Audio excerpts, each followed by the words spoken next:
All right, let's kick off another deep dive. Today, we're taking a crack at Napoleon Hill, Oh, yeah, the success guru. the OG, right? Think and Grow Rich. Practically everyone's heard of that one. You guys send in a ton of stuff from his Keys to Success audiobook. Looks like you're ready to unlock some serious achievement secrets. Well, Hill's a bit different, you know? He didn't just sit around thinking about success. Right, right. He spent decades talking to over 500 crazy successful people. Wow. I mean, every Andrew Carnegie, Henry Ford, even presidents like Woodrow Wilson. It's like he figured out their success formula, something anyone can use. Okay, that sounds kind of intimidating. Like imagine sitting down with Carnegie trying to figure out what made him tick. Yeah. But we're not going to tackle Hill's whole philosophy at once. We'll break down some key principles today. Where should we begin? Well, Hill always said it starts with definiteness of purpose. He considered it the foundation of, well, achieving anything. Okay, so it's not just setting any old goal. No, it's about that burning desire. You got to be specific about what you want. So less like, I want to be rich, and Mhm. more like, I want to build a steel empire, change how we build stuff forever. Bingo. And Hill uses Carnegie as a prime example. The guy didn't just say he wanted better steel. He went all in on research, hunted down the best people, took huge risks. It was all driven by that intense desire. And Hill saw this over and over in all these successful people. I see. That kind of focus can really push you forward. But how do you go from desire to actual result? Is it all willpower? Willpower helps, but Hill argued a lot happens deeper down. Deeper down. Yeah, the subconscious mind. Ah, okay. He thought if you could tap into that, you could program yourself for success. Hold on. Program the subconscious. How do you do that if you're not even aware of it? Hill compared it to a camera. Your conscious mind is the lens focusing on the goal. The subconscious is the film, recording it. The key is focus, exposure, repetition. Like a photographer, right? They adjust the lens, take multiple shots to get the perfect image. You gotta visualize your goals over and over, really believe you can achieve them. So it's more than just like random thoughts or daydreams. You got to really feed those images into your subconscious. Is that what he called success consciousness? It's a big part of it. Success consciousness is that deep down belief that you can achieve your goals. Success feels inevitable, not just possible.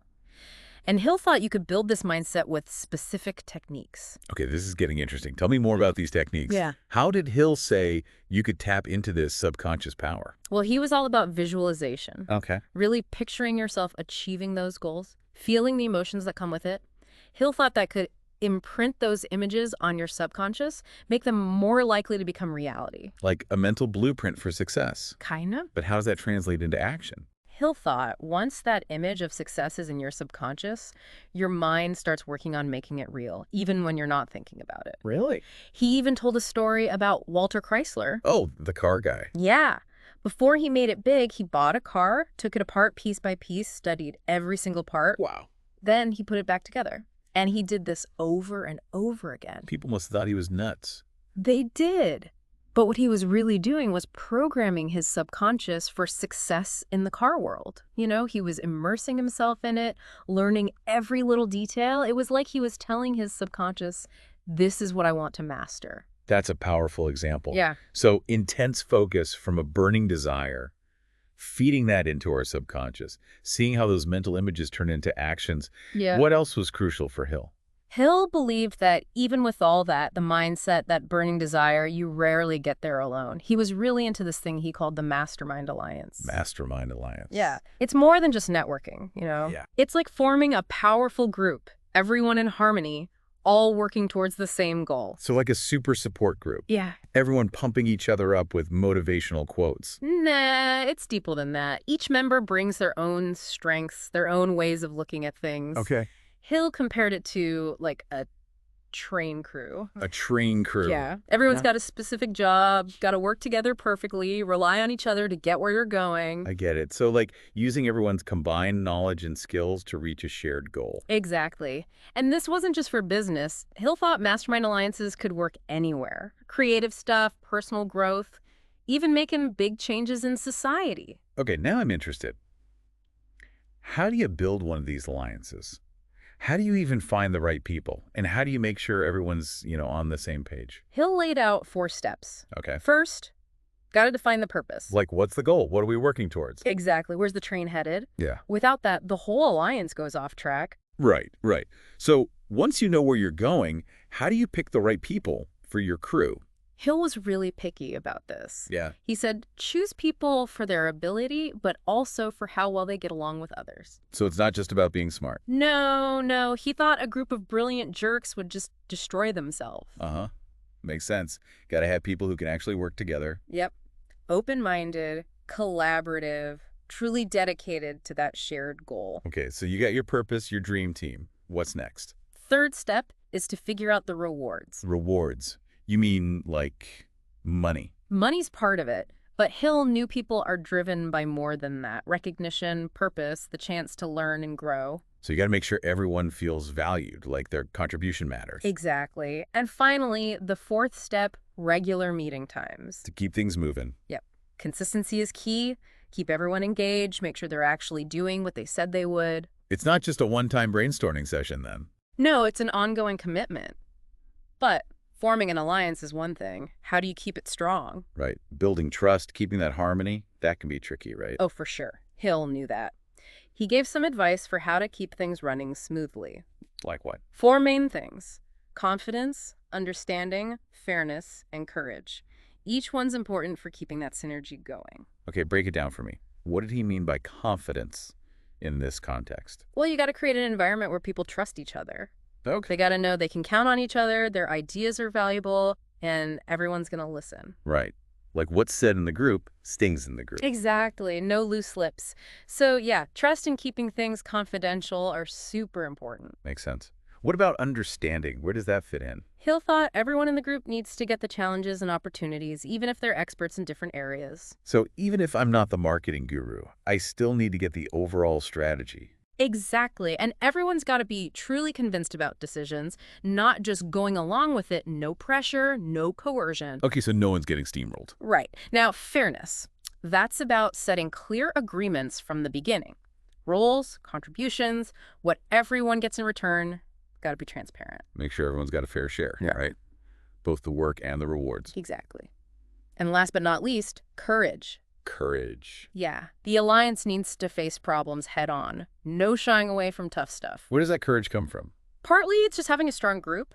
Hill thought a united group is way braver than individuals on their own. But he also said courage comes from that success consciousness we talked about before. Right. Believing in yourself, in the group, really feeling that success is going to happen. I love that. Like the saying, if you want to go fast, go alone. If you want to go far, go together. Exactly. But get this. Hill also talked about having a mastermind alliance with yourself. Wait, with yourself? Yeah. Sounds weird, but it's interesting. He said you got to develop that side of yourself that never gives up, the one that sees no obstacles, like having your own internal board of advisors. So it's about tapping into your inner strength, that belief in yourself, that ability to bounce back. Exactly. We all have an inner critic, right? But Hill said we can also build up our own inner cheerleader, someone who's always encouraging, always supportive. And he said to use the same tactics you'd use to convince others on yourself. So if you can convince yourself that you're capable, deserving of success, it's easier to convince other people. Exactly. And remember, Hill was all about action. All these principles, they're not just theories, they're meant to be used. You got to walk the walk, not just talk the talk, right? Exactly. He stressed the importance of actually doing something, taking consistent steps towards your goals. Now, Hill also talked about being useful to others as a key part of success. What did he mean by that? Wasn't he all about achieving great things? How does helping others fit into that? Hill thought real success isn't just personal gain, it's about making a positive impact on the world. He wanted people to ask themselves, what unique value can I offer? How can I use my talents to help others, to contribute to something bigger than myself? Okay, I can see that. But wasn't Hill all about achieving great things? How does helping others fit into that picture? Hill believed that focusing on providing value to others actually makes you more likely to succeed. He said the world rewards those who are useful. It was a law of success for him, not just a nice idea. Now that's an interesting perspective. It kind of flips the whole climb the ladder mentality on its head. Exactly. Hill thought true success comes from contributing something meaningful, leaving a positive mark that goes beyond just your own accomplishments. So it's about shifting the focus from what can I get to what can I give. Precisely. And Hill thought this shift not only affects your outward success, but also how fulfilled you feel inside. He believed that real wealth is in the power of thought, the ability to create something valuable, to solve problems, to make people's lives better. Okay, that's pretty deep. But all this talk about the power of thought, the subconscious, it almost sounds mystical. Is Hill saying we can just manifest success through willpower? Well, it's not quite that simple. Hill definitely believed in the power of the mind, but he was also a big believer in taking action. You got to turn those thoughts into something real. Yeah, it can't just be all in your head. You can't just visualize success and expect it to show up at your door. Exactly. He talked a lot about having a plan, setting goals, and working at it consistently. So you got to put in the work, right? Break down that big dream into smaller steps. Right. And he also emphasized persistence. He knew you'd face setbacks, even failures along the way. But it's how you handle those, how you bounce back, that really matters. So it's not about avoiding failure. It's about getting back up when you fall. Exactly. It's about embracing the journey, knowing it won't always be easy, but never losing sight of what you want to achieve. And Hill was a big advocate for keeping a positive mental attitude. He believed your thoughts have a real impact on your life. So if you're always dwelling on the negative, on your fears, you're more likely to attract those things. That's what he thought, yeah. But if you cultivate a positive mindset, if you believe in yourself and your abilities, you're much more likely to achieve what you set out to do. Okay, but staying positive all the time, that's tough, right? Yeah. Especially when you're facing challenges. It's not about pretending everything is perfect. It's about choosing to focus on what's possible, not what's holding you back. It's about that belief that you can do it, even when things get tough. So it's more about looking at things differently, not ignoring how you feel. Exactly. And Hill had some ideas for how to build a more positive mindset. Things like being around positive people, being grateful for what you have, focusing on your strengths. So it's about surrounding yourself with good vibes, focusing on what you're good at. Makes sense. Huh. We've covered a lot here. Definiteness of purpose, the subconscious mind, mastermind alliances, being useful to others, taking action, persistence, and staying positive. What else did Hill consider important for success? Oh, there's always more to uncover with Hill. He wrote a lot about self-discipline, always learning, having a creative vision, just to name a few. Wow, his 17 principles really do seem like a blueprint for achieving your goals. But is all this stuff still relevant today? I mean, Hill was writing almost 100 years ago. The world has changed a lot since then. That's what's amazing about Hill's work. His principles are just as powerful now as they were back then. It's timeless wisdom. You can apply it to anything. That's good to hear. So we're not just looking back in time, we're finding real insights that we can use in our own lives. Exactly. And one thing that's really inspiring about Hill is that he truly believed anyone could be successful. Anyone. He didn't think it was just for the lucky few. Nope. He saw it as something you create through effort, dedication, and a willingness to learn. It's easy to feel discouraged when you see other people achieving big things, but Hill reminds us that we all have that potential. Exactly. And I love how Hill didn't just talk about these principles. He gave you ways to actually put them into practice. He gave you the tools. He wasn't just about giving you a pep talk. He wanted you to take those ideas and actually use them. Exactly. And I think that's why people still find his work so relevant. He gave you a roadmap, not just inspiration. And that's something we can all use no matter what we're trying to achieve. Okay, I'm feeling pretty fired up here. Uh-huh. Let's circle back to that idea of definiteness of purpose. Hill said that was the foundation. Yeah. Without a clear vision of what you want, your efforts are going to be all over the place. Okay, that makes sense. Yeah, But how do you figure out your big purpose? That seems pretty daunting. it can be. But Hill had some suggestions. Explore your interests. What are you good at? What really gets you excited? He thought your passions often hold the clues to your purpose. So it's about figuring out what really matters to you deep down and then setting goals that line up with that. Exactly. And Hill also thought self-reflection was super important. Asking yourself those tough questions like, what's my unique contribution? What do I want to leave behind? Those are big questions. It's about looking inside and finding what truly drives you. But what if you're not sure? What if you haven't figured it all out yet? Hill believed finding your purpose is a journey. It's something you keep refining as you learn and grow. Okay, so you don't have to have all the answers right now, but let's say you found your purpose. How do you actually put it into action? What are some concrete steps? Hill was all about making a plan. He said to break down your big goal into smaller steps. Set deadlines, hold yourself accountable. So take that huge goal and turn it into a series of smaller, actionable steps. But what about those times when you start to doubt yourself, when you feel discouraged? How do you stay motivated? Hill believed in surrounding yourself with positive, supportive people, people who believe in you and your vision. He also talked about visualization and affirmations, reminding yourself of your goals and your ability to reach them. So it's about creating a support system, both internal and external, that keeps you focused and motivated. Exactly. And Hill believed that action itself builds confidence. Taking even small steps towards your goal can create a momentum that keeps you going. Okay, so it's about getting started, building that momentum, and then letting it carry you forward. But what about failure? We all face it at some point. Hill knew that failure was part of the process. He saw it as a chance to learn and grow, not as a setback. He wanted people to analyze their mistakes, to use them to get better. So it's not about avoiding failure, it's about learning from it. Exactly. It's about looking at those failures and asking, okay, what can I learn from this? How can I do better next time? I like that perspective. It makes failure less scary, more like a stepping stone. I'm curious, in your own life, how have Hill's principles helped you achieve your goals? Hill's work has had a huge impact on me. I regularly visualize my goals, I affirm my belief in myself, and I make sure I'm surrounded by positive, supportive people. It's made a real difference. That's awesome. It sounds like you've really embraced his teachings. Yeah, I keep coming back to this Mastermind Alliance idea. It's a powerful concept, but it also seems pretty challenging to pull off. How practical is it to really build these alliances? It can be tough, for sure. But Hill really believed that having that group of supportive, like-minded people can make a huge difference in your journey. And I've seen it work in my own life.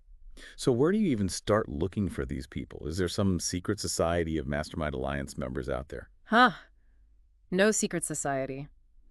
Hill suggested looking at your existing network. Who do you admire? Who shares your values and goals? Reach out to them, tell them what you're working on, and see what happens. So it's about finding people who are not just successful, but who are also on a similar path as you, who can inspire and support you. Exactly. And it's a process. It takes time to build that trust, that sense of shared purpose. It's like building a team of people who are all committed to each other's growth and success.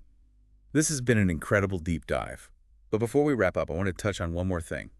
Hill talked about developing a success consciousness. What exactly did he mean by that? And how can our listeners cultivate this mindset? That's a great question to end on. Hill described success consciousness as a state of mind where you truly believe you can achieve your goals.